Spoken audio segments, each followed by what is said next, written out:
Oh, yeah. I was talking about oil exploration.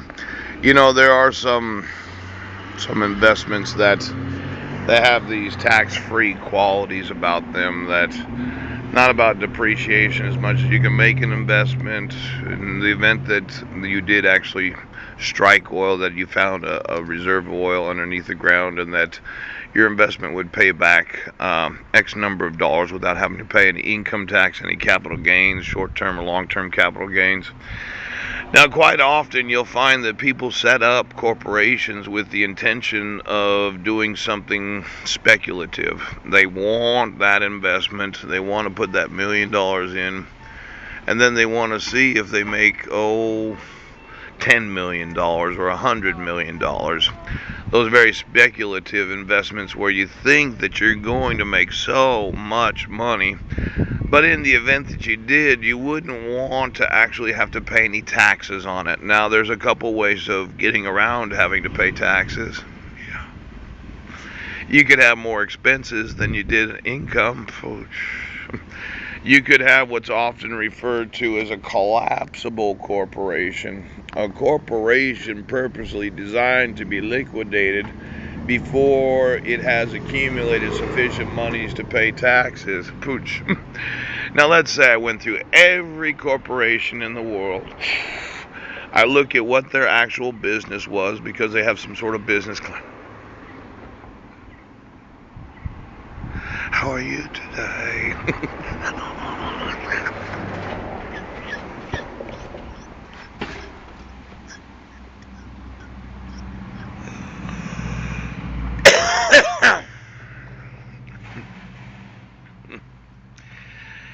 uh, they had some expenses. There was an investor. Somebody put some money up to start the corporation. Yes.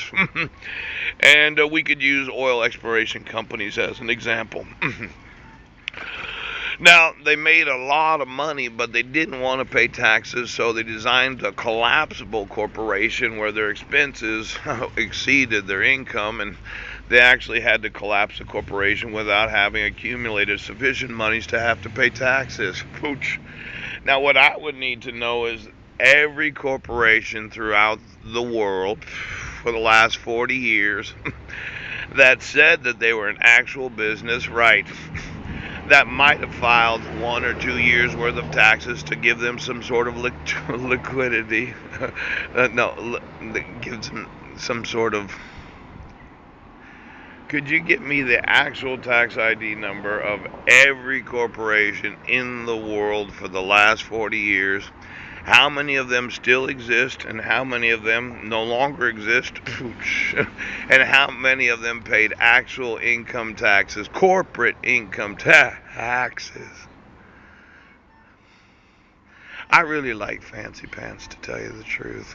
There are some women, they just make the inside of a house look so good. No. Let's say I know that you, the investor, right, Mr. Millionaire Pooch, decided to invest $1 million in what you thought was going to be an actual corporation, but it was specifically designed to be collapsed at a certain point so that there would be no tax revenue and nobody would really look at exactly what the business was. Now, there are what's known as Ponzi schemes. There are these schemes where you attract all these investors to invest their money in whatever the sales pitch is. Yes, you set up a corporation with the intention of getting as much money from other people as possible, and then for some reason the corporation collapses, it's bankrupted, and there's no money left for anybody.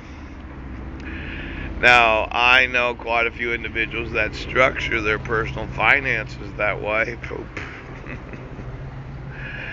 Yeah, the collapsible corporation that really screws people out of their money.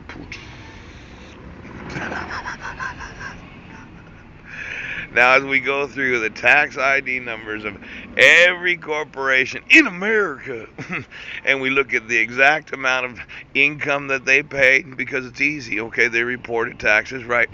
Then they no longer paid any income tax. What happened to those businesses? I know I know you're gonna need a new car. Listen, I'll talk to you about it in just a second. Okay. Okay.